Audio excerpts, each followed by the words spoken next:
Je suis le pasteur le plus heureux ce matin, juste par le fait d'être parmi vous. J'ai prêché à distance, j'ai observé de loin comment le Seigneur vous conduit. Et aujourd'hui, par la grâce de Dieu, je suis là avec vous. Comme dirait le psalmiste, l'Éternel a fait pour nous de grandes choses et nous sommes dans la joie. Il faut dire qu'il y a longtemps, je n'ai pas été dans une église sans air conditionné. Alors je sens déjà la différence.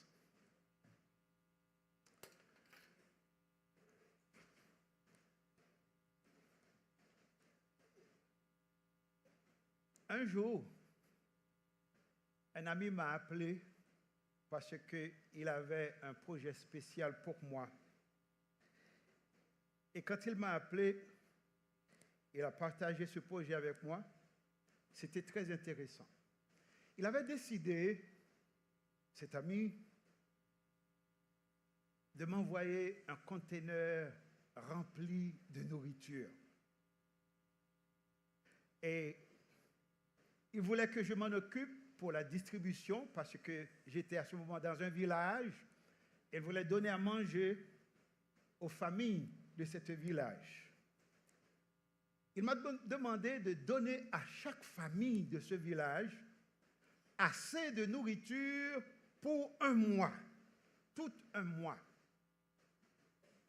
Toutes sortes de nourriture. Ensemble, nous avons fait des calculs pour déterminer les besoins d'une famille de 8 personnes pendant une période de 30 jours. Imaginez cela. C'était amplement trop pour notre village. On n'avait pas assez de personnes pour consommer le conteneur de nourriture qu'il y avait. Donc, nous avons décidé d'inviter 2 autres villages pour partager notre bénédiction. Et, amis, c'était un moment de solidarité extraordinaire. On a partagé de la nourriture à toutes les familles. À la fin du mois, un père de famille est venu me voir pour me dire, tout en souriant, « Pasteur, vous ne pouvez pas imaginer qu'est-ce que cela veut dire de se réveiller chaque matin sans se demander, mais qu'est-ce que je vais manger aujourd'hui? De quoi est-ce que je vais nourrir ma famille? » Il était tellement heureux. Ces mots, en écoutant ces mots, j'ai ressenti une forte émotion et j'avais envie de pleurer parce que aujourd'hui, dans le monde d'aujourd'hui, des familles qui se lèvent, des hommes, des femmes qui se lèvent le matin et qui se posent la question, qu'est-ce que je vais manger?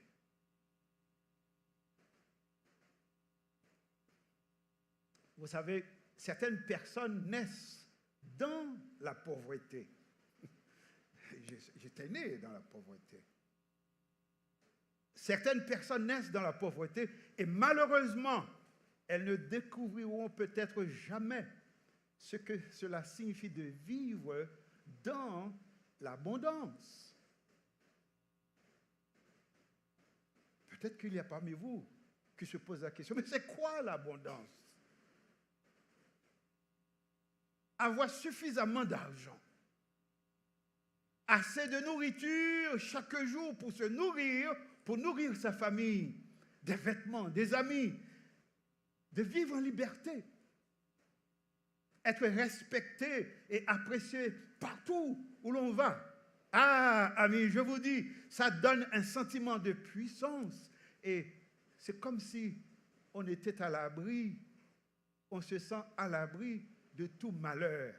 C'est comme s'il n'y a rien de mal qui pourrait nous arriver.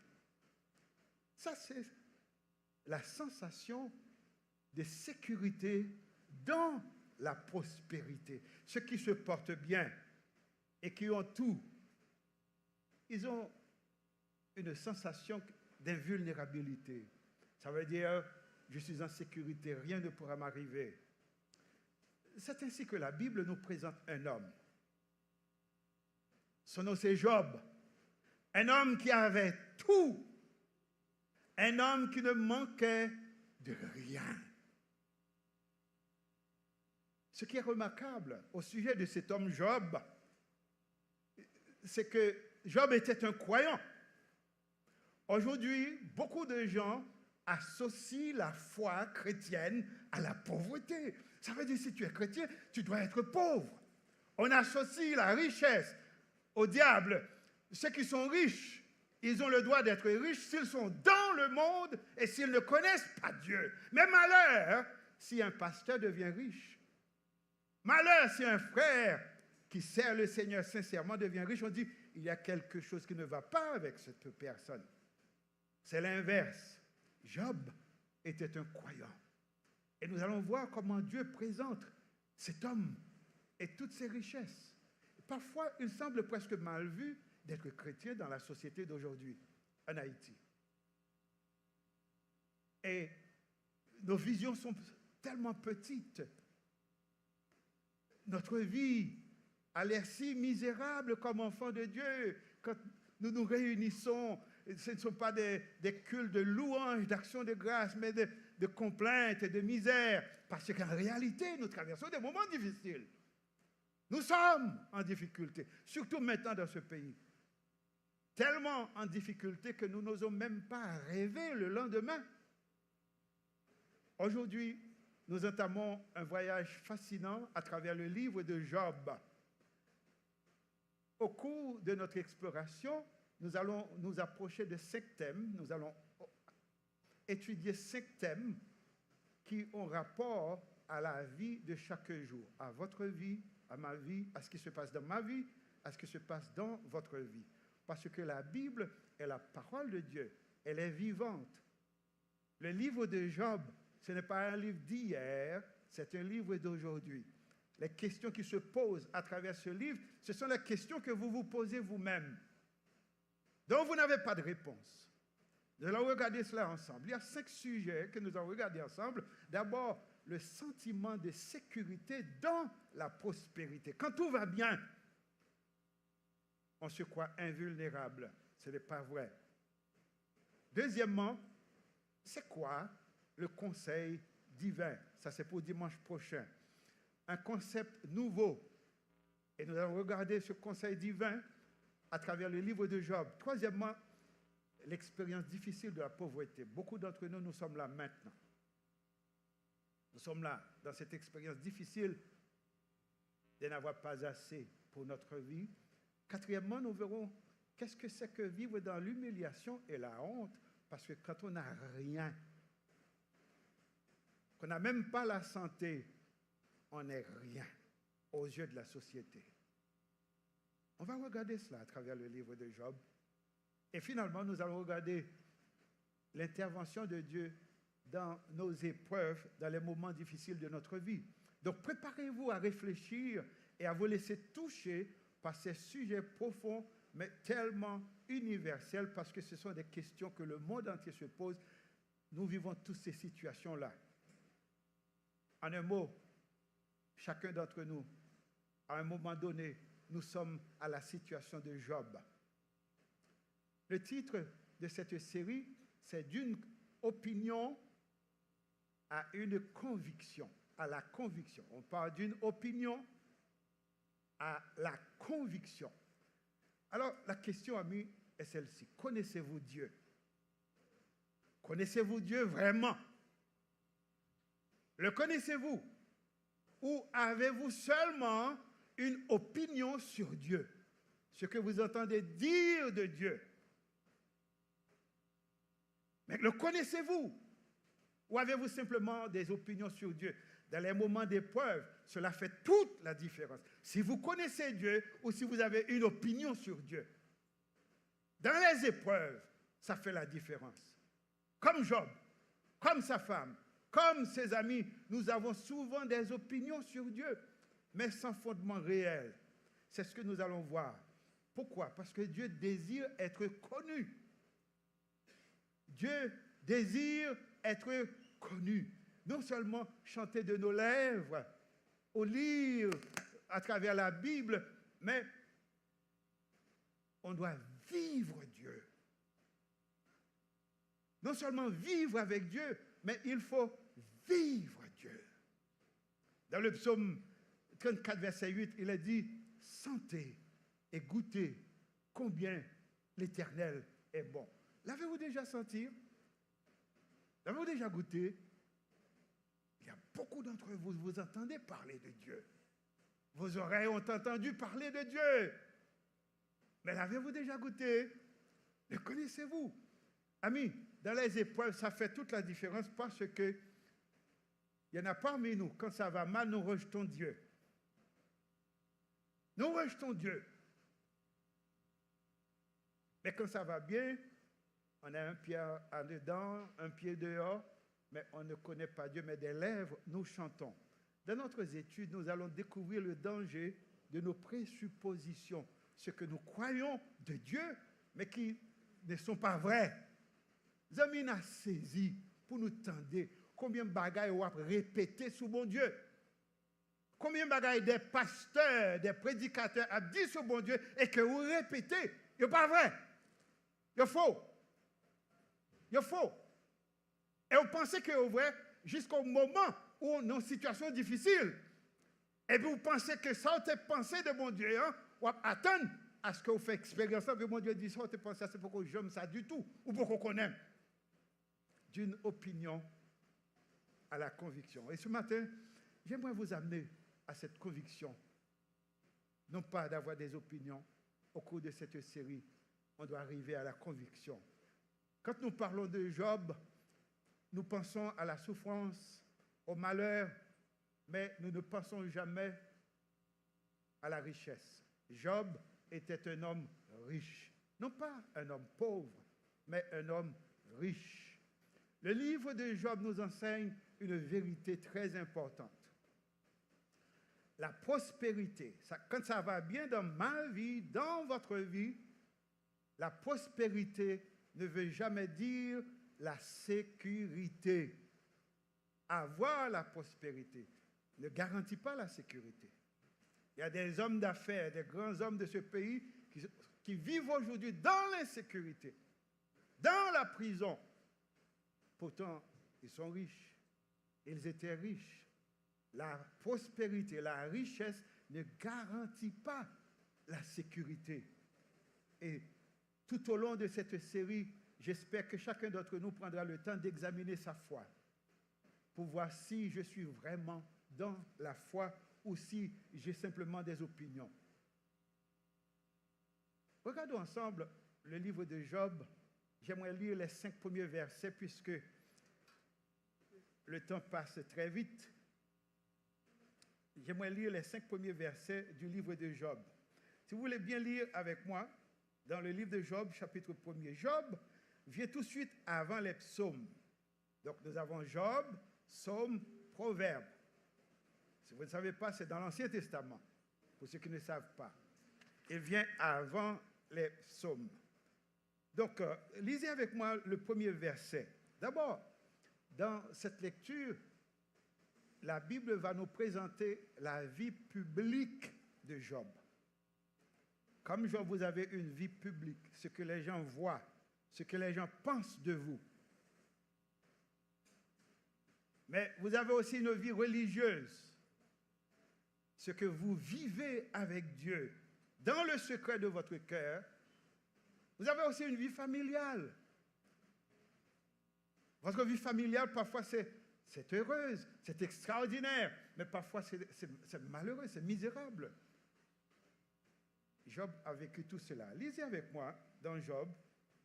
D'abord, le premier verset.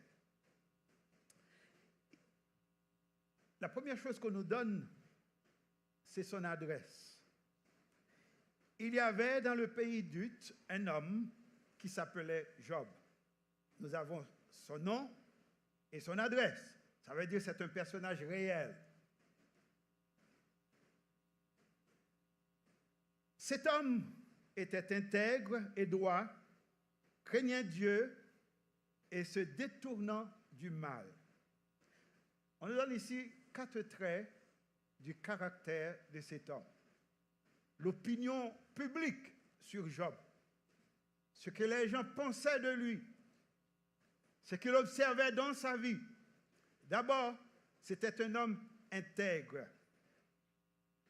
Intégrité ici veut dire qu'on a examiné cet homme dans ce qu'il dit, on a examiné dans ce qu'il fait, on a examiné dans ses affaires. C'était un homme honnête. Il n'y avait absolument rien à reprocher à cet homme dans sa vie. Il était intègre. Ça, c'est dans les affaires, dans sa vie publique. Non seulement qu'il était intègre, il était droit. Droit, ça veut dire qu'il avait le respect pour les autres. Il traitait bien ses semblables, ses employés, ses voisins, ceux qu'il rencontre sur son chemin. Il faisait tout ce qui était bien pour ces gens selon la justice, selon la droiture. Et quand cet homme prononçait des jugements, ces jugements étaient droits. Donc, il était droit. Là, on a parlé de sa vie sociale. C'était un homme de bien, moralement intègre. Est-ce qu'on peut dire autant de chacun de nous aujourd'hui? Est-ce qu'on peut dire autant de tous les riches de notre pays? Sa vie sociale. Non seulement sa vie sociale, ce verset nous parle aussi de sa vie religieuse. Et c'est là que ça devient intéressant. Un homme religieux, Job, il craignait Dieu. N'est-ce pas que la Bible dit la crainte de Dieu est le commencement de la sagesse? Cet homme vivait dans un respect pour Dieu, il honorait Dieu dans sa vie, il avait une vie religieuse irréprochable. Ça veut dire, on ne pouvait pas regarder dans la vie de cet homme, dans sa relation avec Dieu, pour trouver quoi que ce soit qui ne marche pas. Il était un modèle. Non seulement qu'il craignait Dieu, mais il se détournait du mal. En lisant cela, j'ai consulté dans la langue originale, quand il dit qu'il se détournait du mal, ça veut dire le bouton du mal, il mettait off. Littéralement, c'est ça que ça veut dire. Et pas seulement il fermait un bouton. C'est comme si c'est un radio qui t'a joué, il fermait. Il se détournait du mal. Il fermait un bouton, ça. Ça veut dire, leur regarder la vie, ça n'a pas rien de mal au cas où. Ni dans ça le dit, ni dans ça le fait. Alors, selon la théologie de l'Ancien Testament, un tel homme devient un modèle. Un tel homme devient riche. Parce que les riches de l'Ancien Testament, ce n'était pas la personne corrompue ou le magouilleur, mais c'était des hommes droits, des hommes intègres qui travaillaient et qui avaient un bon témoignage. Les gens respectaient ces hommes, la société les honorait parce que ces hommes étaient des modèles dans la société. Maintenant, on va regarder son statut social. Le verset 2. Il naquit 7 fils à Job et 3 filles. Aujourd'hui, il aurait 7 filles, 3 garçons. Parce qu'il y a beaucoup plus de filles à naître aujourd'hui que des hommes. Mais en ce temps-là, il y avait beaucoup plus de garçons que de femmes. Donc, il avait 7 filles, 7 garçons et 3 filles. Remarquez bien que ça fait partie de ses biens. Les enfants, dans l'ancien temps, c'était des biens. N'est-ce pas en créole, on dit, petit, c'est qui ça? Petit, c'est qui ça? Bien malheureux. Je dis, l'Occident nous dit, petit, c'est malédiction pour malheureux. Mais, dans la Bible et dans l'ancien temps, c'était une richesse et on comptait ses enfants parmi ses richesses. Le verset 3 continue pour dire, il possédait 7000 brebis, 3000 chameaux, 500 paires de bœufs, 500 ânesses et un très grand nombre de serviteurs. Ça veut dire autrefois, on ne comptait pas les richesses selon la somme d'argent que vous aviez en banque, mais c'est combien de chameaux vous gagnez, combien de bœufs vous gagnez, combien de bourriques vous gagnez. Si vous gagnez passer tout le monde, ou puis grand nègre passer tout le monde, qui quantité de terre que vous possédez. N'est-ce pas, Maître Coq? Amen. Parce que je suis content d'avoir mon ami avec moi ce matin, Maître Edwin Coq. Lui et moi, on est en compétition là, sur quelque chose. Donc, c'était ça la richesse. Sa vie sociale, cet homme était bien. Mais regardons sa vie familiale. Au verset 4, il est dit que ses fils allaient les uns chez les autres. C'était une famille unie qui vivait dans l'harmonie et donnait tour à tour un festin. Ça veut dire, à chaque anniversaire d'un frère, d'une sœur, ils se rencontraient ensemble pour célébrer. Parce qu'ils avaient de l'argent dans cette famille. Il y avait de la richesse dans cette famille. La famille était heureuse. Et tour à tour, ils se visitaient pour fêter, pour célébrer la vie, pour remercier le Seigneur pour les bienfaits accordés à leur famille. Ils invitaient les 3 sœurs, ces messieurs, parce que les sœurs n'étaient peut-être pas mariées encore, n'étaient pas mariées. Ils les invitaient à manger et à boire avec eux pour célébrer la vie. Maintenant, regardez ce que ce père de famille, ce qu'il fait à la fin de l'année. Autrefois, en lisant ce passage, je pensais qu'il faisait cela à la fin de chaque fête, mais non. À la fin du cycle, quand ils ont fait le tour, après avoir fêté chez l'un et chez l'autre, probablement que les anniversaires n'étaient pas éloignés les uns des autres. Mais il attendait la fin de cette période, et quand les jours de festin étaient passés, Job appelait ses enfants, ses fils, puis il se levait de bon matin et offrait pour chacun d'eux un holocauste. Vous savez qu'est-ce que c'est qu'un holocauste? C'est un animal qu'on sacrifie pour le péché. C'est ce qu'on offre pour le péché. Et il offre un holocauste parce que Job dit peut-être qu'ils ont péché contre Dieu. Dans leur cœur, Job savait que ses enfants n'allaient pas danser le compas, comme on dit. Il y a toutes sortes de compas aujourd'hui, n'est-ce pas? Je ne parle plus de compas direct, on parle de compas C, compas B, compas... toute bagarre. Et le regard des compas au cap danseur dit, Seigneur, quand nous prenons l'air compas ça, nous perdons du compas, nous perdons du compas. Job savait que ses enfants n'allaient pas danser n'importe comment, mais Job disait peut-être dans leur cœur, ils ont péché contre Dieu. Donc, il était un prêtre pour ses femmes, pour sa famille. Donc, Job était un prototype de ce qu'on appelle le psaume 1er. Qu'est-ce qu'il dit dans le psaume 1er? Heureux l'homme qui ne mange pas sur le conseil des méchants, qui ne s'arrête pas sur la voie des pécheurs et qui ne s'assied pas en compagnie des moqueurs, mais qui trouve son plaisir dans la loi de l'Éternel et qui le médite jour et nuit. Et qu'est-ce qui arrive à cet homme? Il est comme un arbre planté près d'un courant d'eau. Ça veut dire la bénédiction vient pour ceux qui connaissent Dieu, ceux qui aiment Dieu. Et Job était cet homme-là. Quand on a regardé sa richesse, quand on a regardé sa vie familiale, il était béni. Il était béni. Et vous savez, dans l'Ancien Testament, quand on cherchait des hommes pour les établir comme leaders dans la communauté, on n'allait pas chercher le chimère ou le chef de gang. On allait chercher les notables de la région. Des hommes qui ont réussi financièrement. Des hommes qui ont une réputation sociale, capables de garder les valeurs de la société. Des hommes qui craignaient Dieu. Et c'était ces hommes-là qu'on mettait en position d'autorité. Parce que ces hommes ne servaient pas pour de l'argent, mais pour la justice. Eh bien, on avait établi Job chef. C'est comme s'il était le maire de sa ville. Lisez avec moi dans Job 29, verset 25. Il dit, je m'allais vers eux et je m'asseyais à leur tête.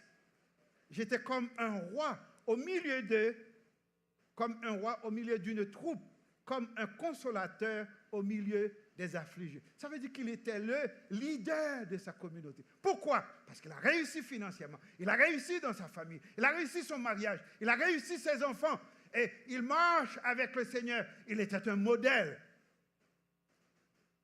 On l'a placé en tête de la communauté. On dit cet homme est un modèle. Aujourd'hui, qui sont nos autorités? Qui sont nos leaders? Qui est-ce qu'on applaudit?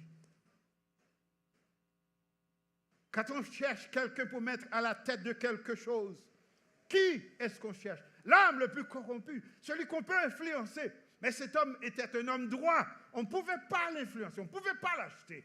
Et c'était ces hommes qui dirigeaient la communauté. Ce n'est pas sans raison que la société réussissait. Au verset 7 et 8, il dit, si je sortais pour aller à la porte de la ville, ça veut dire au siège social de la mairie. Si je me faisais préparer un siège dans la place, les jeunes gens se retiraient à mon arrivée. Quand il arrivait, les gens se levaient. Les vieillards se levaient et se tenaient debout jusqu'à ce que Job prenne sa place. Il était respecté parce qu'il craignait Dieu. C'était un homme intègre, c'était un homme bon. Alors, amis, c'est là la question. Qu'est-ce qui est arrivé à cet homme? Comment est-il devenu pauvre? Pourquoi est-ce que le malheur a atteint sa vie, sa famille? Et c'est la question que nous nous posons. Ça veut dire que nous nous posons souvent la question, pourquoi le mal? Pourquoi des choses mauvaises arrivent à de bonnes personnes? Vous viviez tranquille dans votre maison, vous aviez une famille heureuse, vos affaires marchaient, et d'un coup, les gangs sont arrivés, ils vous ont chassé. Aujourd'hui, vous êtes quoi? Où êtes-vous aujourd'hui? Et vous vous posez la question, mais pourquoi Dieu laisse-t-il cela arriver? Pourquoi? Mais où est Dieu lorsque nous souffrons? Qu'est-ce qu'il fait? Nous allons trouver la réponse à ces choses. Et ce que j'aime, c'est que Dieu ne nous dit pas pourquoi cela arrive. Job a posé la question. D'autres ont posé la question avant lui. Et on continue encore à poser la question. Pourquoi? Pourquoi? Pourquoi? Savez-vous que Dieu ne donne jamais de réponse à cette question? Mais savez-vous qu'est-ce qu'il fait? Il nous montre comment vivre dans les moments difficiles. Comment passer à travers les moments difficiles. Dieu n'est pas là pour nous dire, eh bien, cela arrive parce que vous avez péché, parce que vous avez fait ceci, parce que vous avez fait cela. Non. Il dit, je serai avec vous dans la détresse. Ça veut dire, attendez-vous à ce qu'il vous arrive des choses dans la vie. Le malheur atteint souvent le juste, a dit la Bible. Souvent le juste, mais l'Éternel l'en délivre toujours. Aujourd'hui, il y a des pasteurs, des hommes d'église qui font quoi que si vous êtes chrétien, vous donnez la dîme, vous payez les offrandes, aucun malheur ne vous arrivera. Dieu écrasera vos cercueils et il n'y aura pas de malheur chez vous. C'est faux. L'avez-vous vécu? Où sont ces églises aujourd'hui? Avant, ça crivait là, tu es arrivé dans le pays d'Haïti. Tu es un bon prophète, un bon pasteur qui t'a vendu la grâce. Qui t'a vendu. Si vous venez à l'église, vous payez offrande, vous payez comme, rien pas privé. Business soit protégé, famille soit protégée, santé soit protégée. Pas de malheur qu'à privé. Et puis, bon, pays écrasé. Côté yo. Même yo couru. Yo couru. C'est pour me dire, femmes, actions, faire attention avec une série de théologies qui gagnent de Yoa. Une série de théologiens qui gagnent de Yoa, qui disent des choses que bon Dieu n'a pas dit. Parce que vous pensez que vous avez besoin d'entendre ça. Vous voulez entendre ça. Et il a dit lui pour faire sentir bien. Mais c'est faux. Songez. Là, il fait commencer à prêcher. Moi, j'ai un chef qui dit, moi, vous prenez le pasteur? Il me dit, moi, non, moi déjà pasteur déjà. Il dit, vous prenez le prêcher? Il me dit, bien sûr, je vais le prêcher. Il dit, vous connaissez? Il va prêcher. C'est pour dire, mon Dieu, pour bénir. Il a montré me prêcher. Il fait 8 ans que je ne pas prêcher. Il faut qu'on passe un jour l'école pour l'apprendre à prêcher. La montrer comment pour me prêcher. Je me dis, mais pour qui ça me doit dire mon bon Dieu béni lorsque bon Dieu pas dit, il peut le bénir. Il dit, ah, si vous voulez dire Amen. Si vous voulez dire Amen, ça veut dire, quand il est là, si vous voulez dire Amen, il faut qu'on va mentir. Et là, on dit mentir, on dit Amen veut dire c'est vrai, c'est la vérité. Et puis, moi, bon, mentir. Et pour eux-mêmes, on vient de l'église, on adorer, on content, tête ou chargé avec mentir, on vivre en fausseté, ou par contre, bon Dieu, ou par contre, la parole de Dieu. Parce que ça m'a dit ou là, c'est pas ça, bon Dieu dit. Comment on fait du bon Dieu pour le bénir, ou c'est bon Dieu pas dit que pour le bénir? En général, bon Dieu bénit ses enfants, mais de manière particulière. Je dis, je ne peux pas dire bon Dieu pour le bénir. Comment on fait dire ça? Moi, c'est un faux prophète. Si me dit ça, c'est un faux prophète. Et je connais, l'MT là, l'église n'a pas de plein comme ça. Moi, je retourne, je l'église en plein, je me demande qui ça ferait l'un de prêcher l'église, qui fait l'église en plein comme ça. Et quand il y a peur prêcher, pour ne pas craser l'église, si me dit où vérité pour aller. Par contre, qui ça le prêcher? Mon cher Bagay me connaît, ici, à nous prêcher la parole de Dieu. Nous prêcher la parole de Dieu. Maintenant, parce que Job était tellement bien avec bon Dieu, mais qui ça le pensé pour arriver dans la ville, et il te gagne tort. Et je pense qu'on croit même bagaille là, et on gagne tort. Parce que bon Dieu n'a pas dit où ça. Si vous regardez dans Job 29, verset 18 à 20, d'abord, le verset 18, Job pensait que c'est lui-même qui était pour enterrer petit lit. Non, c'est petit lit qui était pour l'enterrer. Ça veut dire lui-même, il a vécu assez longtemps, et petit lit a tellement bonne santé, un jour, c'est petit lit qui a enterré. Regardez qu'est-ce qu'il dit au verset 18. Alors je disais, je mourrai dans mon nid, mes jours seront abondants comme le sable, ma vie une longue vie. OK? Ensuite, il dit, je disais, l'eau pénétrera dans mes racines, la rosée passera la nuit sur mes branches. Qu'est-ce qu'il est en train de dire? Ma petite moi. Non seulement ma petite moi, ma mourir en paix dans mes mains, ma petite moi pour le marier, pour le faire ma petite moi, ma petite moi. Non seulement il dit ça, au verset 20, il dit ma gloire reverdira sans cesse. Et mon arc rajeunira dans ma main. Ça veut dire petite moi grandit dans même ma poêle, ma bonne qui est heureux. N'est-ce pas le rêve de tous les parents? C'est le rêve de tous les parents. Il dit, je suis tellement fidèle à mon Dieu, je suis tellement servi mon Dieu bien, je suis tellement fait tout le bagage bien dans la société, moi marcher droite. Eh bien, je vais mourir en paix, ma petite moi. Il dit, c'est ça me pensé. Qui sont pensés, les amis? Parce qu'on vit l'église au offrande, bon Dieu dit, ou protéger. Oui, il y a une promesse pour ça. Il y a une promesse pour ça. Mais on connaît, si vous avez offrande, parce que vous pensez que vous pouvez apaiser bon Dieu, suspendre votre offrande. Parce qu'on a saisi les malheurs, ils vont dire, oh, j'aime fidèle avec mon Dieu. J'aime sincère avec mon Dieu. L'aime fait venir là, moi dit, frères et sœurs, moi j'ai une nouvelle, docteur dit, moi j'ai cancer. On dit, oh non, pasteur, pas dit comme ça. Tout le monde ne met pas ou même. C'est pasteur, pas qu'il y ait cancer. Mais comment on ne fait pas qu'il y ait cancer là? On peut même mourir même de cancer. Comment on ne fait pas qu'il y ait non? C'est pour chien le fait. Il fait pour tout le monde. Et ce n'est pas parce qu'on servi bon Dieu qui dit que, ah, moi protéger, maladie pas privée. La Bible dit le malheur atteint souvent le juste. L'Éternel l'en délivre toujours. Bon Dieu promet la délivrer, mais pas promettre que malheur pas privé. Il promet que la avec moi, mais pas promettre que je ne pas souffrir. Il pas promettre ça. Si c'est pour ça qu'on vient de l'église, on va sortir. Parce que ouais, souffrir. Au contraire, qu'est-ce qu'il a dit dans la parole de Dieu? Tous ceux qui veulent vivre pieusement dans le Seigneur seront persécutés. Amis, pourquoi? Parce que nous avons un ennemi. C'est le monde qui est plus fidèle à la veille. C'est le monde qui est plus chaud à la veille. Et c'est pour ça qu'il y a des gens qui disent, oh, je ne suis pas chaud, je ne suis pas fouette, papa, je n'ai pas besoin de tirer rien. Il ne va pas chercher ni malédiction, ni bénédiction. Il était dans le mi-temps. Il vient de l'église, il ne peut pas même bouger, même parce qu'il ne peut pas faire rien pour dire, ah, mais au monde qui s'élève pour le Seigneur. Et puis persécution commence. Il dit, je ne peux pas ça. Bon Dieu dit, si vous n'êtes pas chaud, il faut que vous faites, ou pas dans le mi-temps.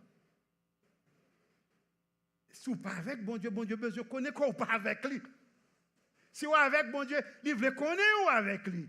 C'est pour chaud pour lui. Si vous pas avec lui, vous faites trois les net. Il dit bon, ça me connaît, je gagne plus le travail. Mais ça sont hypocrites, ça dans mi-temps. Quand il est sorti, qui est qui parle? Ça l'a fait là. Bon Dieu dit, ma vomi, c'est quoi ça? Ma vomi. Amis, moi je crois que le message ça va un choc pour vous. Parce que ça va apprendre dans l'église, sous bail offrande, bon Dieu a crasé cercueil pour. Matin, moi, je dis, ce n'est pas vrai. Il y a des fois, bon Dieu fait cercueil là. D'ailleurs, c'était métier Jésus. Métier Jésus, c'était faire cercueil, oui. C'est charpentier. Bénicité, oui. Ah, vous ne pensez pas de faire cercueil? Il n'y a pas de cercueil, Jésus n'a pas fait. Avant, elle sortit là, elle prêcher l'évangile là. Il n'y a pas de cercueil, il n'a pas fait, non. Ni lui-même, ni papa, tout Joseph. Alors, il dit, bon Dieu, non. Bon Dieu, promet là pas avec vous. Et, je veux dire, nous devons comprendre que nous avons bon Dieu que nous pas saisir tout ça qui est lié. Nous pas comprendre tout ça l'a fait. Et tout ça, bon Dieu voulait, il veut connaître que lui-même, les grands monde. Ce n'est pas où pour qu'il dise ça pour le faire, et ce n'est pas où pour qu'il paye, il n'a pas besoin d'argent dans la main, il n'a pas besoin de fond dans la main, il n'a pas besoin de manger dans la main. Il a besoin de connaître. Il a besoin de connaître. Eh bien, vous connaissez, Job, t'es béni, parce que Job, t'es bien. Et Job, t'es protégé en réalité. Nous parlons de ça. Ce n'est pas mauvais. Pourquoi que bon Dieu... Job, t'es protégé. Job béni, bon Dieu béni, il enrichit. Et bon Dieu campé là, il dit, malheur à moi qui m'a un serviteur, ça c'est pas lui. Pas moyen. Et si vous êtes petit, bon Dieu, vous n'avez pas moyen. C'est vrai. Mais ça ne veut pas dire que bon Dieu n'a pas de permission pour passer à l'épreuve. Et c'est pour le ou traverser une épreuve, que ce soit dans la vie personnelle ou dans la vie familiale, ou dans le connaître que c'est une épreuve que lui. Petit bon Dieu, par contre, maudit. Il n'y a aucune condamnation. Il n'y a aucune malédiction pour ceux qui sont en Jésus-Christ. Mais, il y a une persécution. Et nous allons voir cela. Eh bien, ce matin, ça me donne le connaître. Le fait que vous marchez bien avec le Seigneur, pas veut dire que la famille a toujours marché bien. Vous connaissez ou un ennemi qui a gardé la famille, qui a gardé le mariage. Moi, j'entends des témoignages, il y a un monsieur qui vient pasteur. Avant, c'était le diable. Monsieur dit, laisse-moi, il y a une mission pour aller dans la boîte de nuit. Dans la boîte de nuit.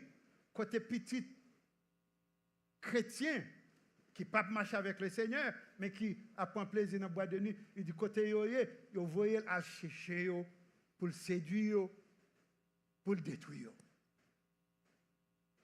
Il dit, il compte voler. Le gars où? S'il a volé, c'est le gars où lieu. À minuit, il passait sous tête caille.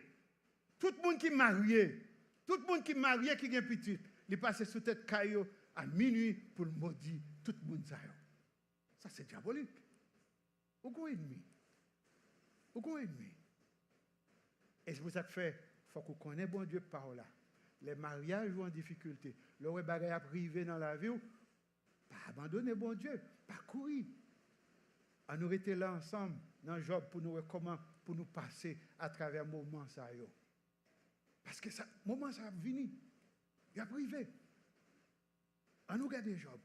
On nous regarde comment il fait. Et puis quelque part, bon Dieu a manifesté dans la vie. Quelque part, bon Dieu a venu. Il a dit, ok, ou t'as demandé pour moi. Eh bien, mais moi. Eh bien, on a dit, mes amis, nous sommes contents de parler de bon Dieu, oui, mais je dis, je connais que bon Dieu, ça allait vivant. Est-ce que vous avez fait expérience ça, mes amis? Mes amis, moi, nous sommes vivre, oui. Nous sommes vivre, oui. Là, on dit malade. D'ailleurs, 2 ans avant que on dit malade, je connais que je vais mourir, oui. Je vais préparer tout le monde, je vais mourir. Je connais qui ça va le tuer. Mais je préparer tout le monde. Je vais réfléchir, je dis, monsieur, toute belle petite veste, je connais là. Il y a qui peut venir chercher Marie avec madame, moi, pour prendre un veste, pour prendre soulier, pour le faire chier. Je dis, monsieur.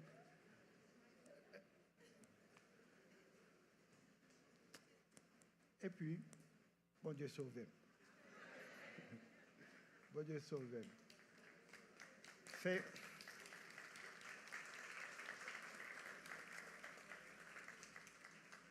attention.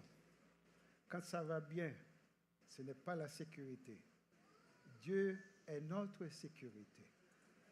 Quand ça va mal, ce n'est pas la fin. Dieu est notre soutien. Ce n'est pas parce que ça va mal pour rejeter Dieu. Leur rejeter bon Dieu, ça ne veut pas dire que bagaille va l'arranger pour autant. La vie ne pis mal. On aurait été avec Job. Semaine prochaine, n'a pas le qui ça peut arriver. Et un secret nous parlons la semaine prochaine. Qui doit Satan pour venir entrer dans la réunion côté bon Dieu? Vous avez une réponse à ça? Venez la semaine prochaine, nous allons regarder ça ensemble. Nous allons regarder ça ensemble. Mais pas oublier, chrétien capable heureux. Chrétien doué heureux. Mais chrétien capable de souffrir tout. Mais les chrétiens ont souffert, ils pas pour compte. Quand ça soit traversé, bon Dieu, il est là avec vous. À nous prier ensemble. Seigneur, nous disons merci pour matin ça. Bien sûr, Seigneur, c'est un moment qui est exceptionnel parce que nous avons considéré des questions difficiles. La vie, Job, nous avons réfléchi comment lier. Nous prions, dirigez-nous et fais-nous grâce, Seigneur. Même Jean, réputation nègre, ça a été solide. Nous avons besoin des chrétiens qui ont une réputation qui est solide. Parce qu'on dit que ne pas accuser nous parce que nous adultères, parce que nous voleurs, parce que nous fornicateurs, mais que accuser nous parce que nous connaissons bon Dieu. Et Seigneur, ennemi en poil accuser Job parce que Job connaît. Fais-nous sembler avec maintenant ça. Nous prions dans le nom de Jésus. Amen.